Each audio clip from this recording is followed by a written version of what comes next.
Welcome students. Today our topic is utilization of electrical power and traction. Utilization of electrical power, we can say that how we can utilize the electrical energy. In common language, we can say that we can utilize this electrical energy in our homes, like glowing our bulb, LED, and another electrical appliances. When we are running, then we are consuming, or we can say that we are utilizing the electrical energy. Or in another term, we can say these are the electrical drives. The electrical drives are the system which is used for controlling the motion of an electrical machine. Such a type of system is called an electrical drive. In other words, the drive which use the electric motor is called electrical drives. The electrical drive use any of the prime mover like diesel or a petrol engine or a gas or a steam turbine, steam engines, hydraulic motors and electrical motors as a primary source of energy. This prime mover supplies the mechanical energy to drive for a motion control. Now, these drives, or we can say that these electrical drives have various advantages. Like these are the more economical than the mechanical drives. These are more clean because these drives not producing any type of pollution. No air pollution is there. These drives occupies very less space as compared to the mechanical drives. Uh, in spite of this, these drives also require very less maintenance also, and easy to start and control is possible in the electrical drives. It can be remote control also, like we have an example that we can control the remote places drive also by the in the electrical drives. These are more flexible. Its operating characteristics can be modified. No standby losses in these drives. High efficiency, no fuel storage and transportation cost is required in electrical drives. Less maintenance cost. It has a very long life as compared to the mechanical drives where the wear and tear losses are very high, and it is reliable source of drive. Now, definitely it has a certain disadvantages also, like the application of the drive is limited because it cannot use in a place where the power supply is not available. If the electricity source is not available in the place, we will not be able to use these electrical drives. It can cause noise pollution also, because when the motor is running, it produces noise pollution. The initial cost of the system is high. It has a poor dynamic response. The output power obtained from the drive is very low. And during the breakdown of conductor or short circuit, the system may get damaged, due to which several problems occur. Now, the application of these drives are it used in a large number of industrial and domestic applications like transportation system, rolling mills, paper machine, textile mills, machine tools, fans, pumps, robots, washing machine, etc. Where the electricity is available, we can run where is electrical drives.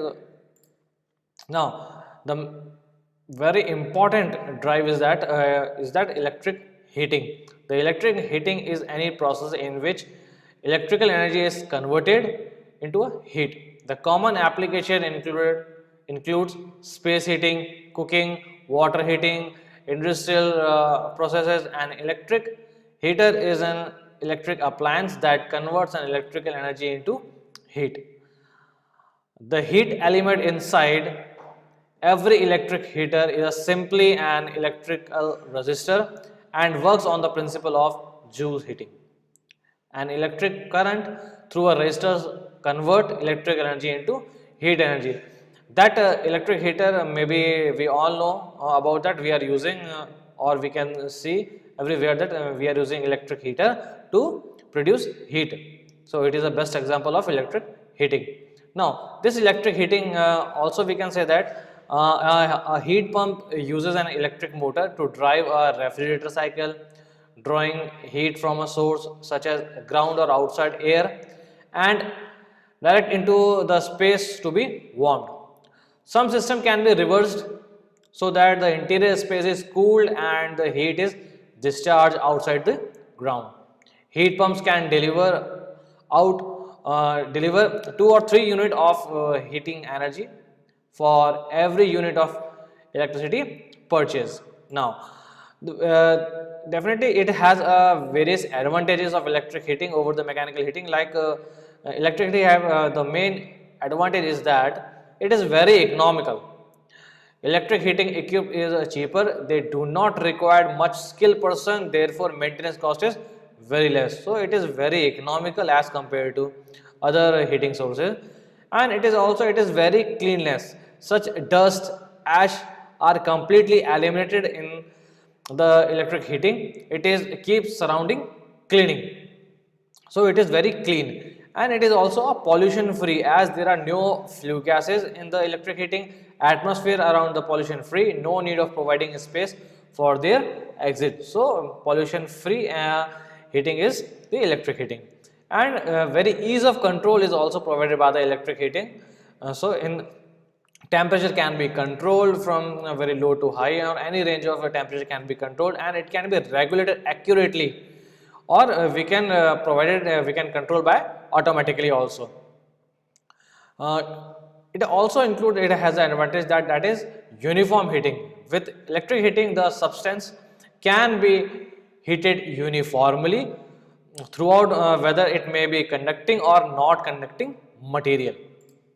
Now, it also have a high efficiency. In non-electric heating, only 40 to 60% of heat is utilized, but in electric heating, 75 to 100% of heat can be successfully utilized. So, overall efficiency of electric heating is very high. And automatic protection is also there. Protection against overcurrent and overheating is provided using fast control of devices. Heating of non-conducting material is also better working condition.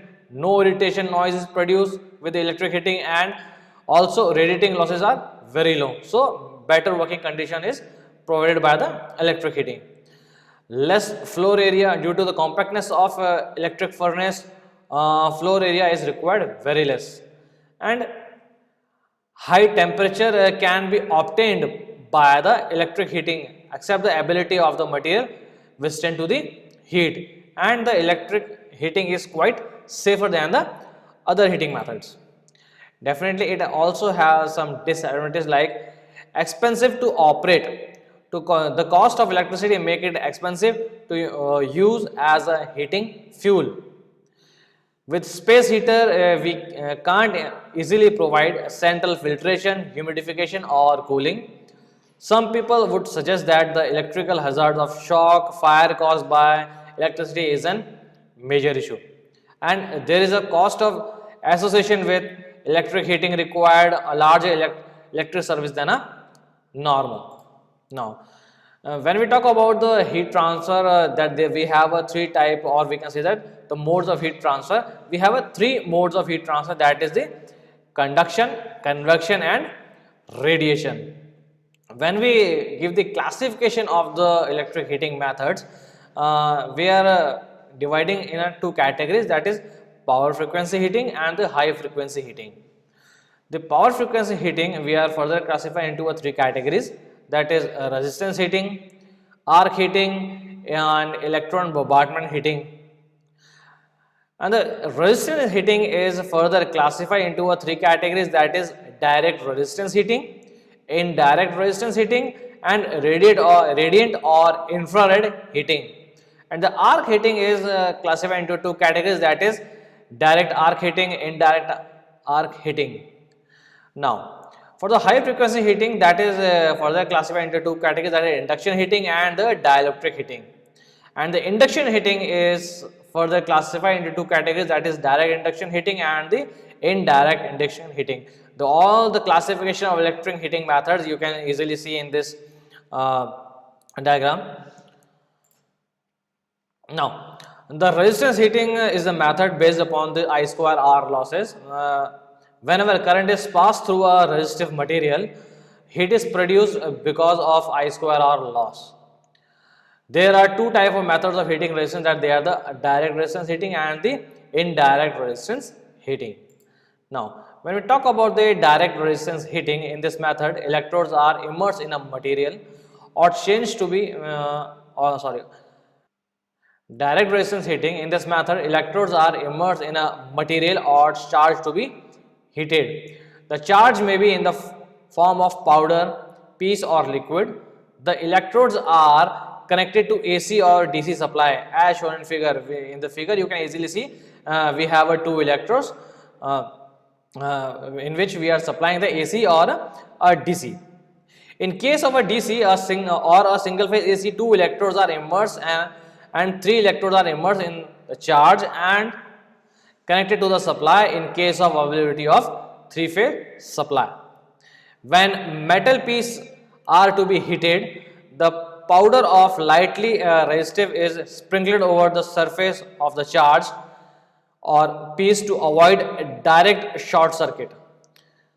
The current flow through the charge and heat is produced in the charge itself. So, this method has efficiency as the current in this case is not variable. So, that automatic temperature control is not possible. In the case of the indirect resistance heating, in this method of heating, electric current is passed through a wire or other high resistance material, forming a heating element. The heat produced to I square R loss produced in the heating element is delivered to the charge by one or more of the mode of transfer of heat, that is conduction, convection and the radiation. If the heat is transferred by conduction, the resistor must be contact with the charge. An enclosure known as heating chamber is required for heat transfer by radiation and convection for the charge. For industrial purpose, where a large amount of charge is to be heated, then the heating element is kept in a cylinder surrounded by a jacket containing the charge. So we have again you can see easily in the figure that we have a charge here and the heating chamber is there, in which the heating or we can say the resistive heating element is there, and here the DC or AC supply we can provide. Now, the advantage is that the arrangement provides as uniform temperature. Automatic temperature control can be provided. Both AC and DC supply can be used for this purpose at full main voltage depending upon the design of the heating element. And when we say the application of that, this method used in a room heater, in a biometric strip used in starters, immersion water heaters, in various type of resistance oven used in domestic and commercial cooking. So these are the application of. Now again we have that the induction heating. The induction heating is based on the principle of transformer. This is the primary winding through which an AC current is passed. The coil is magnetically coupled with the metal to be heated, which act as a secondary. An electric current is induced in this metal when the AC current is passed through the primary coil. We have three types of induction furnaces, or we can say the following are the different type of induction furnaces, that is core type induction furnaces, coreless type induction furnaces and the core type. When we talk about the core type induction furnaces, it also say that the low frequency. The coreless type are the high frequency. The core type induction furnaces is similar to the two winding transformer. They classify into three categories. These are the direct core type, vertical core type and the indirect core type. When we talk about the direct core type induction furnaces, the core type induction is easily, or we can say that essentially a transformer in which a charge to be heated form single turn secondary circuit and is magnetically coupled to the primary by an iron core. As you can easily see in the figure, we have a primary here and secondary here, there is a charge. The furnace consists of a circular. In the direct core type induction furnaces, the core type furnace is essentially a transformer in which the charge to be heated from a single turn secondary circuit and is magnetically coupled to the primary by an iron core as shown in figure. You can easily see in the figure, it is the core, iron core of a transformer. Here is the primary winding and here in the secondary where the charge is there. The furnace consists of a circular hearth in the form of through which contain the charge to be melt in the form of angular ring. Furnace is operating at normal frequency which cause turbulence and stirring action in the molten metal. To avoid this difficulty, it is also necessary to operate the furnace at low frequency. Now, this type of furnace has the following characteristics.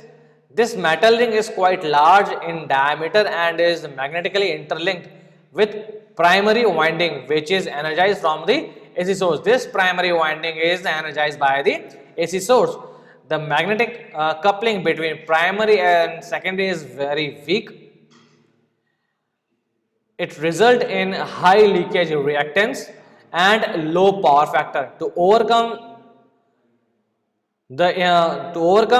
the increase in leakage reactance, the furnace should be operated at low frequency of the order of 10 Hz. When there is no molten metal in the hearth, the secondary winding or we can say the secondary it becomes open circuited, thereby cutting off secondary current. Hence, the start the furnace, the molten metal has to be taken in the hearth to keep the secondary as short circuited. So the charge have to be there. Now, in order to obtain low frequency supply, separate motor generator set or frequency changer is to be provided, which involves the extra cost. The cubicle used for the charge is of odd shape and inconvenient from the metallurgical viewpoint.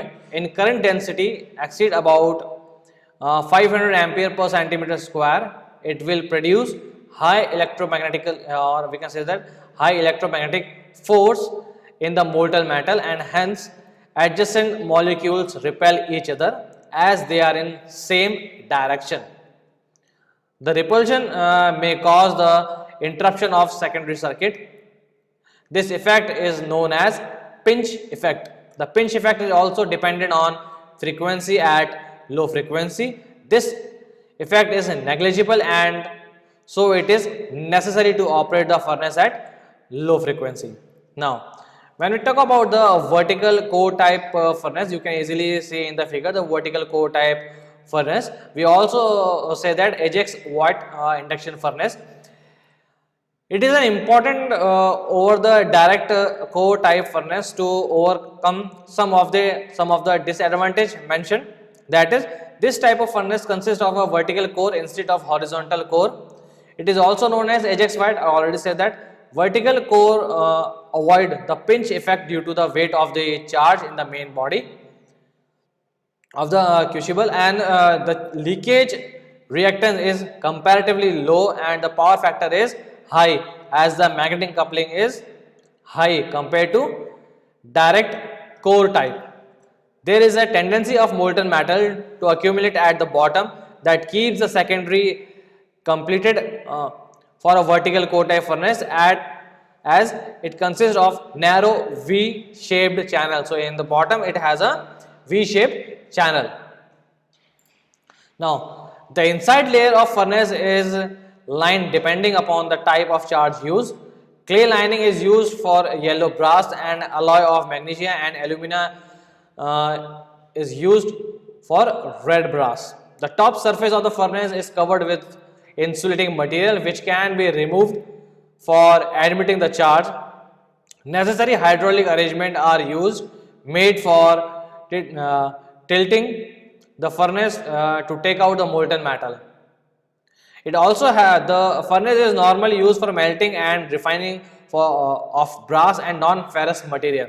The advantage of this type of furnace is that are accurate temperature control and reduced metal loss, absence of crucibles, consistent performance and simple control.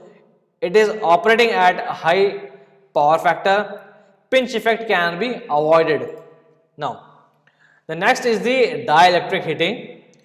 In the dielectric heating is also sometimes called a high frequency capacitance heating. In non-metallic material, that is insulators such as wood, plastic, china clay, glass, ceramic, porcelain, etc. are subjected to a high voltage AC current. Their temperature will increase in temperature is due to the conversion of dielectric loss into a heat. So, the supply frequency required to be dielectric heating is between 10 to 50 megahertz and applied voltage is 20 kV. The overall efficiency of the dielectric heating is about 50%. Now, when we talk about the principle of dielectric heating, when a capacitor is subjected to a sinusoidal voltage, the current draw by it is never leading the voltage by exactly 90 degree. So, the angle between the current and the voltage is slightly less, with the result that there is a small in phase component of the current which produces power loss in the dielectric of the capacitor. And ordinary frequency of 50 hertz, such loss may be small enough to be negligible, but at high frequency the loss become large enough to heat the dielectric.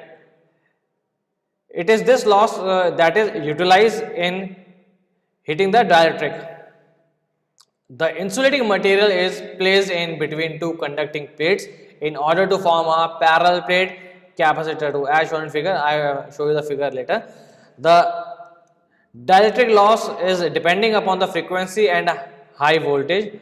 Therefore, for obtaining high heating effect, high voltage at a high frequency is usually employed. The metal to be heated is placed between two sheet type electrodes which are form a capacitor. The equivalent circuit and the vector diagram are this.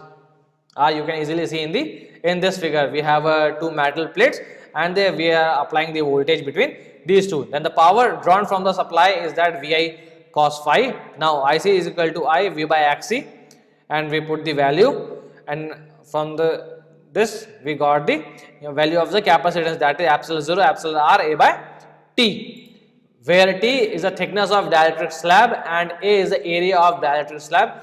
Epsilon R is the relative permittivity and the epsilon 0 is the absolute permittivity of the vacuum. Now, this power is converted into heat. Since for a given insulation material C and del are constant, the dielectric loss alpha V square F. Now, the advantages of this dielectric heating is that uniform heating is obtained, running cost is low, non-conducting material are heated with a short period, easy heat control. With increase of frequency, the heating becomes faster. Inflammable article like plastic and wooden products can be safely heated. And the drawbacks are the high installation cost. So preferred where other methods are not possible. The applications of this heating are in food processing, wood processing, drying purpose in textile industry, electronic sewing, dehydration of foods, drying of explosive, heating of tissue and bone of body required for the treatment of certain type of pains and diseases, removal of moisture from oil. So these are the applications of dielectric heating. That's all for today. The next class we are discussing about the electric welding.